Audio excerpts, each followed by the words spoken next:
ദൈവ തിരുനാമത്തിന് മഹത്വമുണ്ടാവട്ടെ. Bible reading പ്രോഗ്രാമിൽ സംബന്ധിക്കുന്ന ഏവർക്കും ഒരിക്കൽ കൂടി കർത്തൃനാമത്തെ സ്നേഹവന്ദനം അറിയിക്കുന്നു. ജോഷുവയുടെ പുസ്തകമാണല്ലോ നമ്മൾ വായിച്ചുകൊണ്ടിരിക്കുന്നത്. ഇന്ന് നമ്മൾ വായിച്ച് ധ്യാനിക്കുന്നത് ജോഷുവയുടെ പുസ്തകം 9-ാം അധ്യായമാണ്. ഇവിടെ ഗിബെയോന്യർ അഥവാ വധിക്കപ്പെടേണ്ട കനാന്യർ യോശുവയെ ചതിക്കുന്നതായ ഒരു ഭാഗമാണ് നമ്മൾ വായിച്ചു കേൾക്കുന്നത്.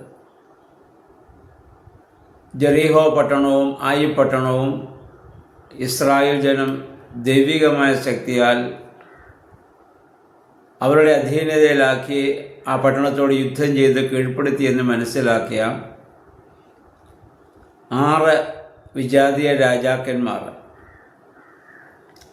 അതായത് ഹിത്യര്, അമോന്യര്, കനാന്യര്, പെരീസ്യർ, ഹിവ്യർ, യെബൂസ്യർ, അവർ ഒന്നിച്ചു ചേർന്ന് ഇസ്രായേലിനോട് യുദ്ധം ചെയ്യാൻ വേണ്ടി അവർ ഒരുമിച്ച് കൂടി. അപ്പോൾ അതിൽ ഗിബെയോന്യർ അഥവാ അതിലുണ്ടായിരുന്ന കനാന്യർ ഒരു ബുദ്ധി അവിടെ പ്രയോഗിച്ചു. അവർ യോശുവയുടെ അടുത്ത് വന്നിട്ട് ഞങ്ങൾ വളരെ ദൂരെ നിന്ന് വരുന്ന ആളുകളാണെന്ന് അവനെ ധരിപ്പിച്ചു.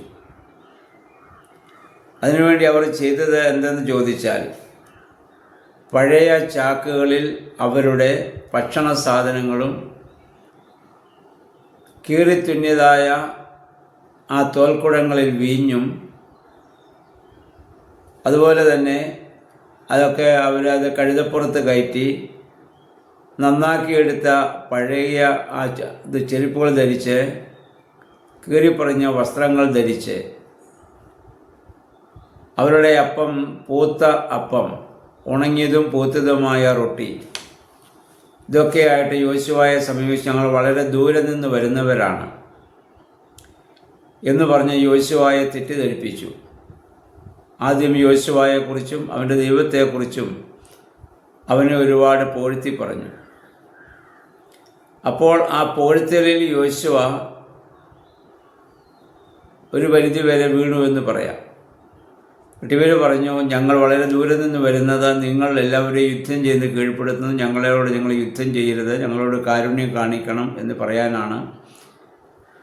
അതുകൊണ്ട് നിങ്ങൾ ഞങ്ങളോടൊരു ഉടമ്പടി ചെയ്യണം, ഞങ്ങളെ വധിക്കുകയില്ല, ഞങ്ങളെ നശിപ്പിക്കുകയില്ല എന്ന് ഉടമ്പടി ചെയ്യണം. യോശുവ തൻ്റെ വിവേകത്തിൽ നിന്ന് അത് ചിന്തിച്ച് അത് ന്യായമാണെന്ന് കരുതി അവരോട് ദൈവനാമത്തിൽ ഉടമ്പടി ചെയ്തു. യഹോവയോട് ആലോചന ചോദിക്കാതാണ് യോശുവ ഇത് ചെയ്തത്. ഇവിടെ നമ്മൾ മനസ്സിലാക്കേണ്ടത്, നമുക്ക് മറ്റുള്ളവർ മുഖസ്തുതി പറയുമ്പോൾ അതിൻ്റെ പിന്നിൽ പലപ്പോഴും ഒരു വലിയ ചതിയുണ്ട്. മുഖസ്തുതി പറയുക എന്നുള്ളത് പൈശാചികമായ സ്വഭാവമാണ്. യഥാർത്ഥത്തിൽ സ്നേഹിക്കുന്നവർ മുഖസ്തുതി പറയേണ്ട കാര്യമില്ല, കാര്യം നമ്മളോട് സംസാരിച്ചാൽ മതി. എപ്പോഴാണോ നമ്മളെക്കുറിച്ച് മുഖസ്തുതി പറയുന്നത് അപ്പോൾ നമ്മൾ അപകടത്തിലാണ് എന്ന് മനസ്സിലാക്കുന്നതാണ് ഈ സംഭവങ്ങൾ വായിക്കുമ്പോൾ നമുക്ക് വ്യക്തമാകുന്നത്.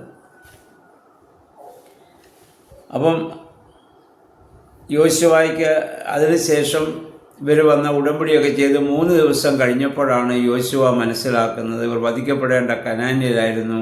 യോശുവയെ കബളിപ്പിച്ചു. അപ്പോൾ അവരോട് യുദ്ധം ചെയ്യണമെന്ന് ജനം പറഞ്ഞപ്പോൾ യോശുവ പറഞ്ഞു, ആവില്ല, കാരണം ദൈവനാമത്തിൽ ഞാൻ സത്യപ്രതിജ്ഞ ചെയ്തതാണ്, ഉടമ്പടി ചെയ്തതാണ്. ദൈവനാമത്തിൽ ചെയ്ത ഉടമ്പടി ഇനി മാറ്റാനാവില്ല. തൻ്റെ മാത്രം വിവേകത്തിൽ ചിന്തിച്ച് യോശുവ എടുത്ത ഒരു തീരുമാനമായി പോയത്. ദൈവത്തോട് ആലോചന ചോദിച്ചെങ്കിൽ ദൈവം അത് തീർച്ചയായിട്ടും യോശുവയ്ക്ക് അത് വെളിപ്പെടുത്തി കൊടുക്കുമായിരുന്നു. അതിന് യോശുവയ്ക്ക് സാധിച്ചില്ല എന്നുള്ളതാണ്. അപ്പം നമ്മളെക്കുറിച്ചും മറ്റുള്ളവർ മുഖസ്തുതി പറയുമ്പോൾ വഞ്ചിതരാകാതെ നമ്മൾ ശ്രദ്ധിക്കേണ്ടതാണ്. അപ്പം അതുകൊണ്ട് എപ്പോഴും സ്വന്തം വിവേകത്തിൽ മാത്രം ആശ്രയിക്കാതെ ഏതൊരു തീരുമാനത്തിനു മുൻപ് ദൈവത്തോട് ആലോചന ചോദിച്ച് നമ്മളൊരു തീരുമാനം എടുക്കുകയാണെങ്കിൽ ദൈവം നമ്മെ വഴി നടത്തും.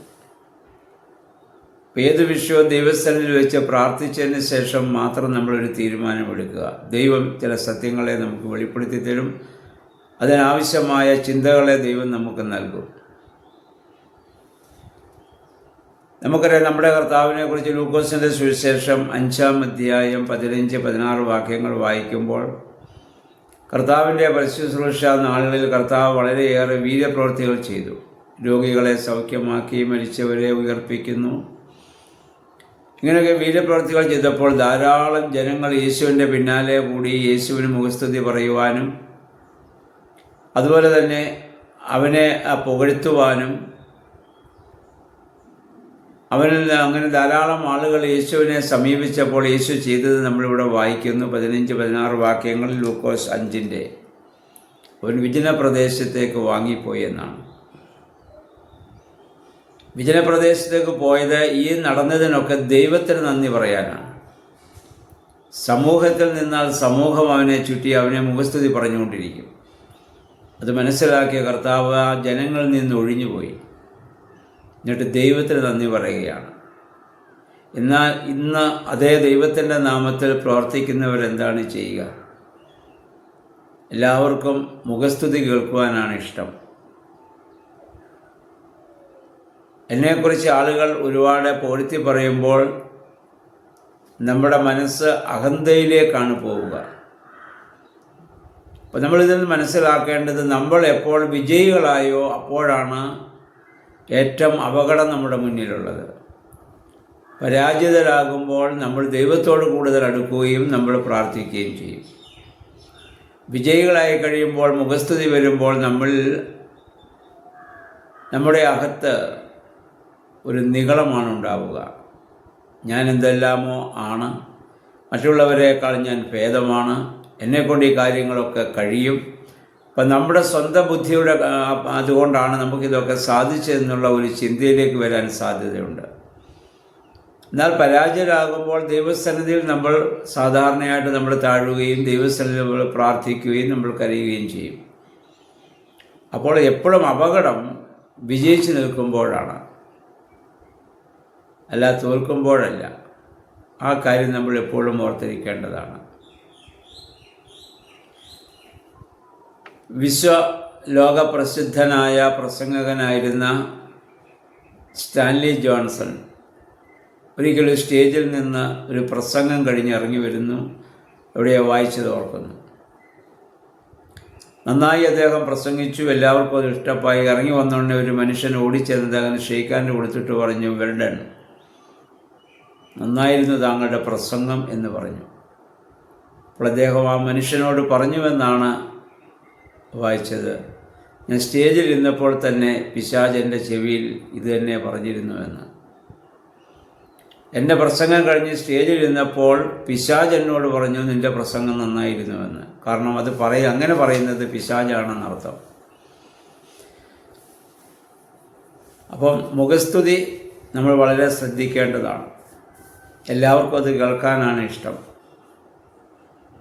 കർത്താവും സ്ത്രീഹന്മാരും ഒരിക്കലും മുഖസ്തുതിക്ക് വേണ്ടി നിന്നു കൊടുത്തിട്ടില്ല. ദൈവനാമത്തിൽ അവർ പ്രബോധിപ്പിക്കുകയും പഠിപ്പിക്കുകയും ദൈവനാമത്തിൽ ജീവിക്കുകയും പ്രവർത്തിക്കുകയും ഒക്കെ ചെയ്തു. അതുകൊണ്ട് അവർക്ക് എപ്പോഴും മറ്റുള്ളവരിൽ നിന്ന് നിന്ദയും പരിഹാസവും അപമാനവും ഒക്കെയാണ് സഹിക്കേണ്ടി വന്നിട്ടുള്ളത്. എന്നാൽ അവരാണിന്ന് വിജയശ്രീലാളിതായി ദൈവസന്നിധിയിലായിരിക്കുന്നത് നമുക്കറിയാം. എന്നാൽ ആധുനിക ക്രൈസ്തവ സമൂഹം മുഴുവൻ അതിൽ നിന്ന് വളരെ വ്യത്യസ്തമായി അതിന് നേതൃത്വം വഹിക്കുന്നവരൊക്കെയും മുഖസ്തുതി ഏറെ ഇഷ്ടപ്പെടുന്ന ഒരു സാഹചര്യം. അത് വലിയ അപകടമാണ്. അതിൻ്റെ തൊട്ടു പിന്നിൽ അപകടമുണ്ട് എന്ന് എല്ലാവരും തിരിച്ചറിയുന്നത് നല്ലതാണ്. അപ്പോൾ ഇവിടെ യോശുവായ്ക്ക് പറ്റിയ അബദ്ധം നമ്മുടെ ജീവിതത്തിൽ നമുക്ക് സംഭവിക്കാം. അപ്പം അതിനെ നമ്മൾ തിരിച്ചറിയുന്നതിന് നമ്മളെന്താ ചെയ്യേണ്ടത്? ദൈവസന്നിധിയിൽ പ്രാർത്ഥിക്കുക, ദൈവസന്നിധിയിൽ ആലോചന ചോദിക്കുക. ദൈവം നേരായ വഴിയിലൂടെ നമ്മളെ നടത്തും. ദൈവമേ, പരിശുദ്ധാത്മാവേ, അതിന് ഞങ്ങളെ ശക്തീകരിക്കണമെന്ന് പ്രാർത്ഥിക്കാം. ദൈവം അതിന് നമ്മെ സഹായിക്കുമാറാകട്ടെ.